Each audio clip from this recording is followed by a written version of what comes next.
Hello friends, அனைவருக்கும் வணக்கம்.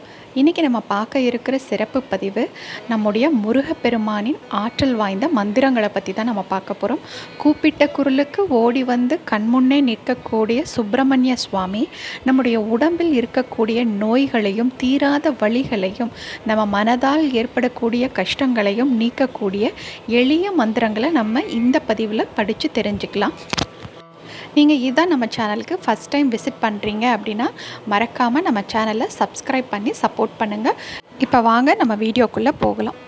நோய் என்ற சொல்லுக்கு வியாதி அப்படின்ற பொருள் இருந்தால் கூடயும் அந்த நோயை என்னவெல்லாம் அப்படி குறிப்பிடலாம் அப்படின்னா துன்பம், வருத்தம், குற்றம், எதையாவது பார்த்து நமக்கு வரக்கூடிய அச்சம், துக்கம், இந்த மாதிரி பல பொருள்களை குறிப்பிடுறாங்க. அதனால தான் நோயை அந்த காலங்களில் புலவர்களும் முனிவர்களும் சித்தர்களும் அதை பிணி என்று குறிப்பிட்டாங்க. நோயற்ற வாழ்வே குறைவற்ற செல்வம் அப்படின்னு சொல்லதுக்கு காரணமும் இந்த எல்லா வகையான நோய்களையும் உள்ளடக்கிதான். மெய்யுறு நோயை ஒழிக்க பரிகாரம் வேணும் அப்படின்னு சொல்லிட்டு அருணகிரியார் கந்தனிடம் கோரிக்கை வைத்தது கூடியும் இதை குறிப்பிட்டுத்தான். முருகப்பெருமானை வழிபட வேண்டிய மகா மந்திரத்தை இப்போ நம்ம பார்க்கலாம். ஓம் பாலசுப்ரமணிய மகாதேவி புத்ரா சுவாமி வரவர ஸ்வாகா. இந்த மந்திரத்தை நம்ம டெய்லியுமே ஜபிச்சுட்டு வரலாம். இந்த மந்திரத்தை எத்தனை முறை முடியுமோ அவ்வளவு முறை சொல்வது நல்லது. முருகப்பெருமானுக்கு உகந்த செவ்வரளி மாலை அணிவித்து விளக்கேற்றி வைத்து எந்த நாளில் வேண்டுமானாலும் சொல்லலாம். நம்மளுடைய நோயில் இருக்கக்கூடிய தாக்கங்கள் எல்லாம் நமக்கு குறைந்து கொண்டே வரும். குறிப்பாக செவ்வாய்க்கிழமை, வெள்ளிக்கிழமை, சஷ்டி, கார்த்திகை இந்த நாட்களில் சொல்லும்போது இந்த மந்திரங்களுக்கு உண்டான வலிமை இன்னும் அதிகமாக இருக்கும்.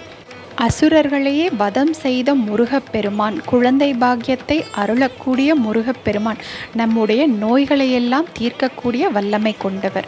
அதனால் முருகப்பெருமானை மனதார நினைத்து தீராத நோய்களெல்லாம் தீர்த்து வைப்பார் என்ற நம்பிக்கையோடு இந்த மந்திரங்களை நம்ம சொல்லி வந்தால் நம்முடைய உடலில் இருக்கக்கூடிய நோய்கள் எல்லாம் தீர்ந்து நம்முடைய மன நோய்களும் தீர்ந்து நம்மளுடைய வாழ்க்கையில் மகிழ்ச்சி நிச்சயம் பெருகும். இருமல், ரோகம், முயலுகன் வாதம், எரிகுண நாசி, விடமே நீர், இழிவு விடாத தலைவலி சோகை, எழுக்கல மாலை இவையோடே பெருவயிறீழை எரிக்குலை சூளை, பெருவலி வேறும் உளநோய்கள் பிறவிகள் தோறும் என்னை நலியாதபடி உன் தாள்கள் அருள்வாயே. திருப்புகளில் வரக்கூடிய ஒவ்வொரு பதிகங்களும் நம்ம வாழ்க்கையில் எடுக்கக்கூடிய பிரச்சனைகளுக்கு ஒவ்வொரு வழிகாட்டுதலாகவே இருக்கிறது. நமக்கு நல்ல வேலை கிடைக்க, நல்ல குழந்தை பிறக்க, நோயற்ற வாழ்வு வாழ. அதே போல் இந்த இருமல், ரோகம் என்று தொடங்கக்கூடிய இந்த திருப்புகள் நோயற்ற வாழ்வு வாழ நமக்காக அருளப்பட்ட ஒரு சிறந்த மந்திரம். இந்த திருப்புகளை முருகனை மனதார நினைத்து விளக்கேற்றிவிட்டு தினமும் 6 முறை மனதார படித்து பின் திருநீர் பூசிக்கொண்டால் நம்முடைய உடம்பிலும் மனதிலும் இருக்கக்கூடிய எத்தகைய கொடிய நோயாக இருந்தாலும் நம்மை விட்டு நீங்கிவிடும் என்பது கண்கண்ட உண்மை.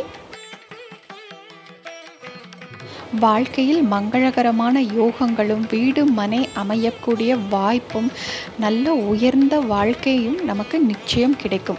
எப்படி கந்த சஷ்டி விரதங்களிலேயே மிகவும் சிறப்பு வாய்ந்ததாக இருக்கிறதோ அதே போல் இந்த மந்திரங்களை நம்ம மனதார பாராயணம் செய்து வருவதால் நம்மளுடைய நோய் என்னும் பிணியிலிருந்து நம்ம நிச்சயமாக விடுபட்டு செம்மையான வாழ்க்கைக்கு நிச்சயம் மாறுதல் கிடைக்கும். முருகன் நம்மளுடைய கஷ்டங்களையெல்லாம் செவி கொடுத்து கேட்பார் என்பதில் எந்த ஐயமும் இல்லை. நிச்சயம் நமக்கு நல்வாழ்வு கிட்டும். இந்த வீடியோ உங்களுக்கு பயனுள்ளதாக இருந்திருக்கும்னு நினைக்கிறேன். இதே மாதிரி இன்னொரு நல்ல வீடியோவில் மீண்டும் சந்திப்போம். நன்றி, வணக்கம்.